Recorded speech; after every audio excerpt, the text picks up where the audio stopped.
Vivemos os dias de hoje tendo sempre um dilema entre ver alguém fazer alguma coisa errada, estar errando no seu caminho, e a gente julgar ou ajudar aquela pessoa. Um dilema entre, numa dificuldade de relacionamento, eu lutar por ter a razão, né? Ou ter a razão sempre, ou lutar para guardar o relacionamento, abençoar o relacionamento, abrindo mão de ter a razão toda hora. Esse é um tipo de conflito, de dilema que está inserido na humanidade desde os seus primórdios, né? Quando Adão foi criado, Deus colocou ele no Jardim do Éden, um lugar muito especial, abençoado, um lugar maravilhoso, e Adão deveria cultivar e guardar o jardim.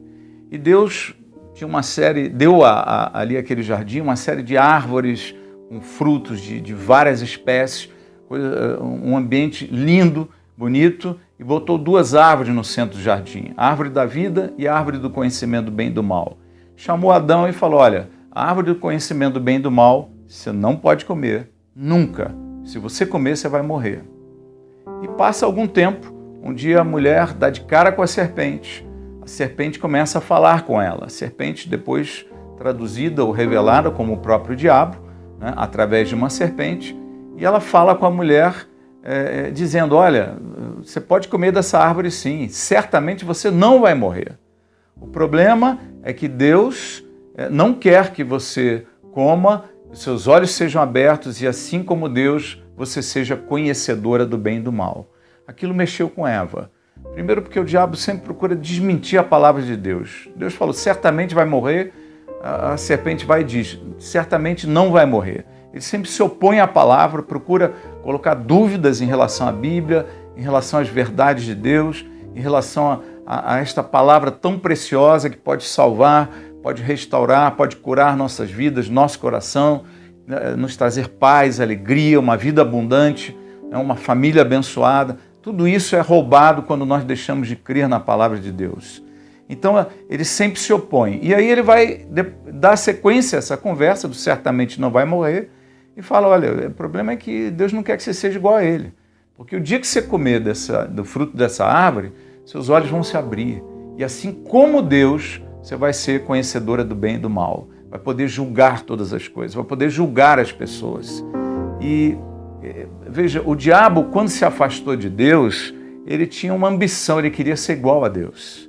E essa ambição ele coloca no coração de Eva. Ele fala: olha, você vai ser como Deus, conhecedora do bem e do mal. Isso está lá em Gênesis capítulo 3. Né? E Eva vai então, conversa com Adão e os dois decidem comer do fruto desta árvore, né?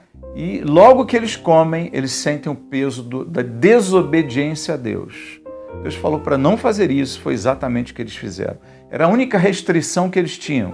Eles não obedeceram. Deus deixa sempre a alternativa, a escolha para o homem fazer. Por isso que ele colocou a árvore lá no centro do jardim. Talvez tivesse um propósito para ela em outro momento, mas não ali e daquela forma. O fato é que o homem comeu, desobedeceu e aí ele se sente nu.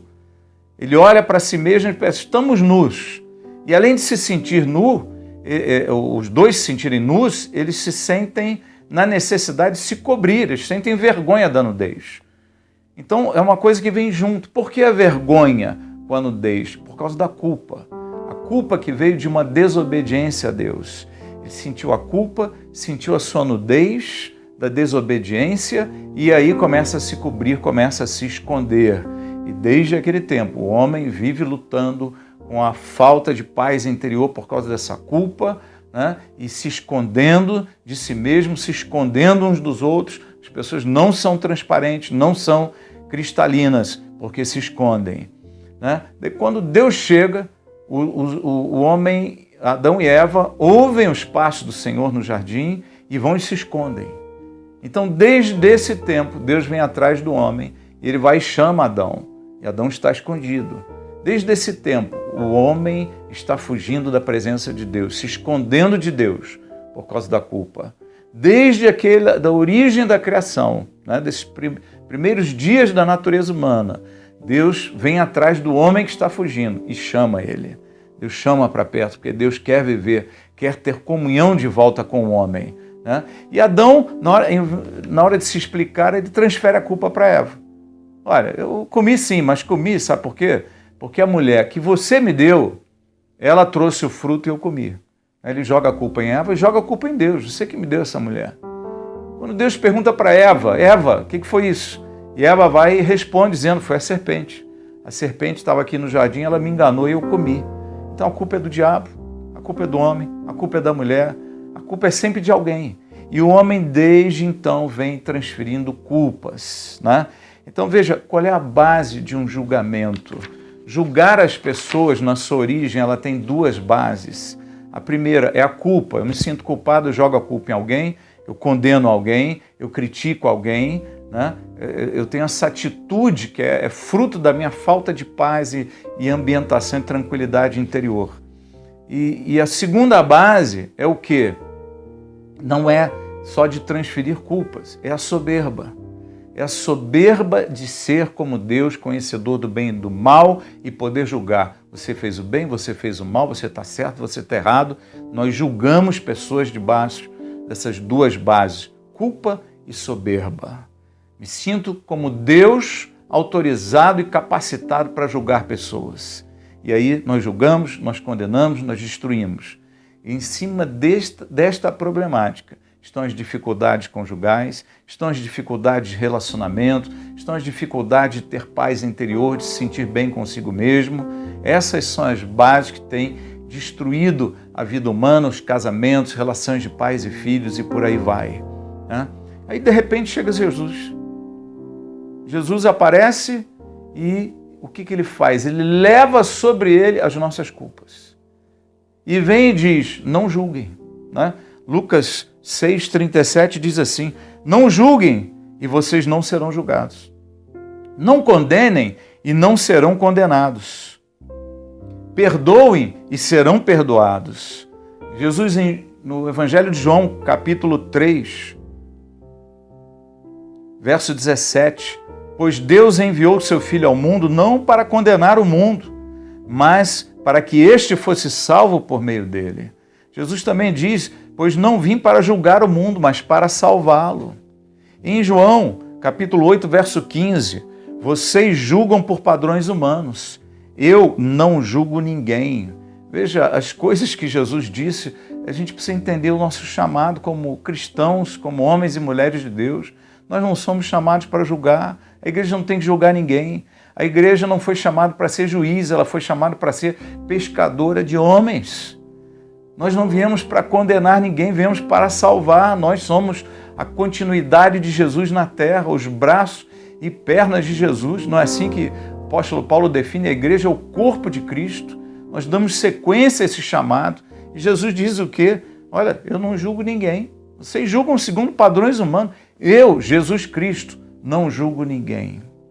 Veja, ele nos mostrou um caminho, né?